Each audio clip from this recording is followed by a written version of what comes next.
15 years in the NFL, 5-time Pro Bowler, one of the great Patriots of all time via the Cowherd Global Satellite Network. Ty Law is joining us. Ty, you played for Belichick for 5 years, and Herm Edwards and Pete Carroll. You played Parcells. You played for a lot of defensive guys. You really did. And you're in that defensive huddle, but you also know Brady. When you watch him last night, I mean, good God, he's as good as, I mean, he's really clicking. What do you think separates Brady? You practiced against him for years. God, it's a new, now Josh Gordon's his new toy. What do you think makes him special? Right. His attention to detail and his preparation. I mean, I had a front row seat when he started, and people don't understand how much work he puts in on a daily basis, whether it's conditioning, whether it's studying, getting his receivers to go out and do extra work. It's nothing like anything I've ever seen. So it's no mistake that he's the greatest player, football player, not only quarterback, but football player of all time. He works at it, and age is just a number to him. He doesn't get caught up into the people talking about being over the hill. I'm 41 years old. Age is just a number. He's out there having fun, and that's the most important thing. You know, Ty, you're a successful business person. I've gone to your, you have these parks for kids. You've done very well. You got 22 of them now. You're a business guy. So you fit, I think, very well into New England's culture. This is why I think Bill Parcells liked you and Bill Belichick liked you. Some players say New England's not fun. To that, I would say, no, it just takes a different kind of player. Teddy Bruschi, again, carries a briefcase to work. When you hear it's not fun in New England, what do you make of that? For those that don't know how to work and don't know what it takes to win, I thought it was fun. And the people that created the culture, which you guys call the Patriot Way, we made it fun because we had a lot of fun amongst each other. But when it was time to step on the field, we went to work. And I think you get a lot of free agents. I know for a fact, a lot of free agents that come in, it's a totally different culture than what they're used to. And they're like, what is this? This is work. Yes, football. Yes, supposed to be fun. Yes, a game. But in New England, it's work. So you have to try to find the fun within the camaraderie of the team, which we do. And it's a shock to most people because we could be laughing and joking in 1 minute, but we're serious. We're very, very serious once we get out there on the field. But we still have fun within the practice as well. But, it's entertaining to me when free agents come from the other programs and come to New England and they see the difference in culture. And they was like, what is this? Because they were maybe used to more of a country club type of feel, and, you're getting paid a lot of money and you go in early. When the last whistle blows, you're in your car and you're back home by, 3:30, 4 o'clock. It's usually not like that in New England. A lot of these young quarterbacks, Patrick Mahomes is tearing it up. Baker Mayfield, people are falling in love with. When you were part of the Patriots, you guys ate young quarterbacks alive. Belichick's record against rookie quarterbacks is sensational. He eats them for lunch, and you were part of those game plans. Baker Mayfield's going to play this weekend. Sam Darnold. What was the secret sauce for Belichick? And you were in these game plans.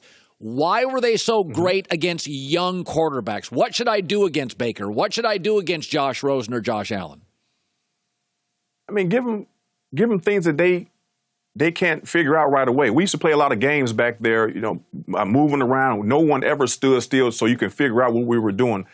We used to do that to Peyton Manning when he was young and he really couldn't read the defense. We would throw him a bunch of different looks to make him figure it out. And that's what you have to do to a young quarterback. And Coach Belichick has an ability to know what the quarterback's strengths and weaknesses are. So we took full advantage of that. But it's basically moving around, playing deep, coming up into a press, but we're really playing a basic coverage. But we were so comfortable within our own skin, we can be anywhere in a position. If you snap the ball early, we still know what we're doing, but the quarterback has no clue because it's nothing that he's ever seen before. Yeah. By the way, Richard. And it made it fun for us as a defense, too. Yeah, no, Teddy Bruschi told me the same stories. He said we would just make stuff up and yell stuff. And he goes, we were playing our own little card game on defense, and it took Peyton Manning years and years to kind of figure it out. Listen, I know defensive players are upset, but of the 13 highest paid players in the NBA, 6 are defensive players. The other 7 are quarterbacks. That I would argue today that defensive players have never been more valuable because it is such an offensive game. If you can be a Von Miller, Khalil Mack, J.J. Watt, an elite Luke Kuechly. Right. When you watch the game, it is clearly more offensive-minded. Does that bother you? How does that land for you? Yeah, I mean, we know that people tune in to see the quarterbacks, but you hear what you just said, Colin.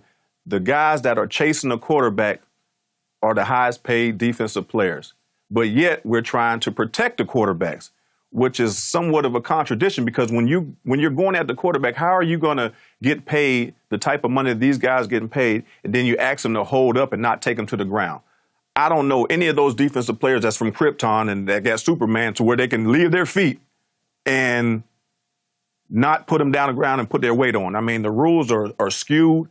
I think it's biased with the quarterback. I mean, if you want to protect the quarterback like that, in my opinion, just put a bunch of flags on them and, pull the flag and that's a sack.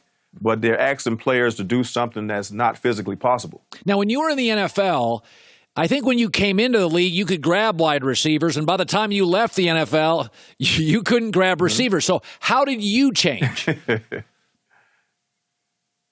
Yeah, listen, it's a lot going on with the rules. I mean, when you watch the TV and they call a flag, then they come to the so-called professional analyst that's on the TV side, and he doesn't agree with the call. So it's such a big gray area. Look at William Hayes.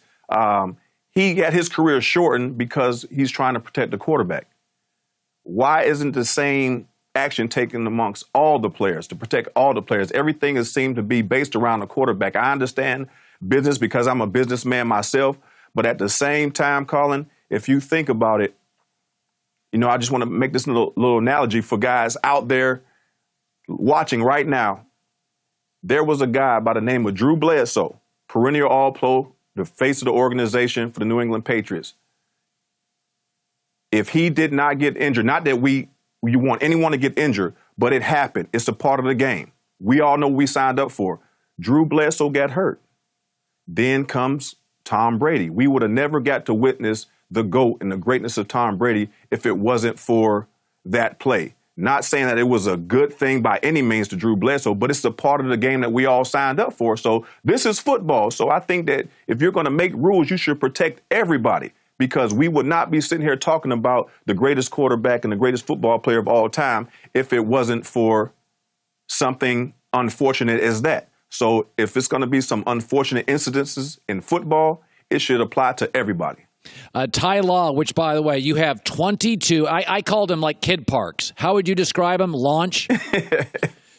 Launch, family entertainment. So and we do everything. Laser tag. We have Crave Cafe, my own pizza concept. We have virtual reality, rock walls, ninja courses. We have it all. So it's family fun, arcade, full-fledged ticket redemption, arcade games. So it's awesome. So go check it out. Launch Trampoline Park, coming to a city near you. Yeah, using that University of Michigan education. It's made you a lot of money. Great business school. Ty, good talking to you. Thank you. Hey, thanks for having me. Hi, everybody. Thanks for watching. Subscribe here to get the latest from the show.